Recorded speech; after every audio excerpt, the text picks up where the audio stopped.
10th Premier, Peter Lougheed, will always be many things to many people. Dynasty builder, Alberta's champion, iconic Canadian statesman, and visionary leader. What brought me to being a progressive conservative was that I believed in the free enterprise system.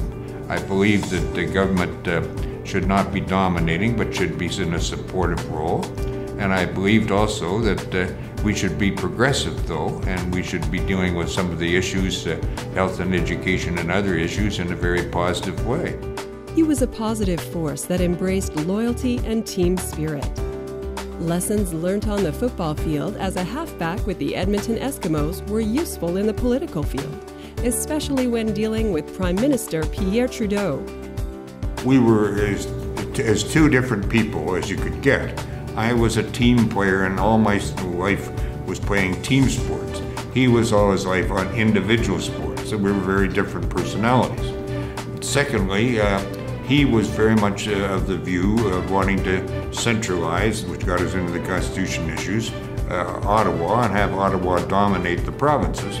And I was completely the opposite. So the two men engaged in epic battles over Constitution reform and the National Energy Program. But Premier Lougheed had a secret weapon. We had our caucus very much supportive of positions we took in some of these issues, and we got the party involved. It's very important in government, if you're in a leadership role, to constantly be aware that you need the support. You need the support of your caucus, you need the support of the party, and you need the support of the people. You take nothing there for granted. You don't wait for 4 years for an election. You keep that going steadily, and that, I think, was one of the very important things we did as a team in government. By the time he retired, he had protected Alberta's resources from the hated NEP. Provinces were no longer junior partners in Confederation, and Alberta was an economic powerhouse. Many people wanted me to go into federal politics.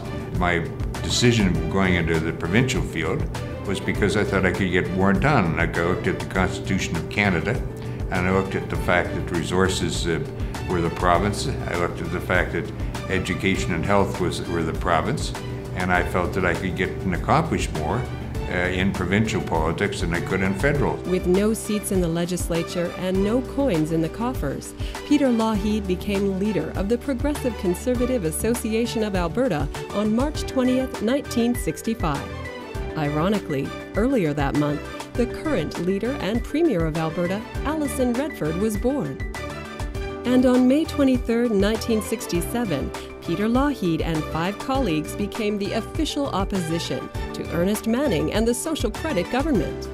They did something rather amusing, and in my opinion, foolish politically, because when we went in there, they insisted to have all their members all on one side of the assembly. So they were all crowded across from us, and of course there we were, our long line of 6, and you'd go into the legislature, and people, particularly in the media, would look down, and you couldn't help but feel a sense of empathy towards these small group of people. Then on August 30th, 1971, Peter Lougheed and the Progressive Conservative team won a strong majority with 49 of the 75 seats in the Alberta legislature. Albertans have never looked back.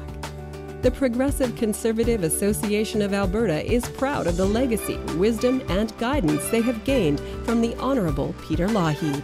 I have a good sense of confidence about the party.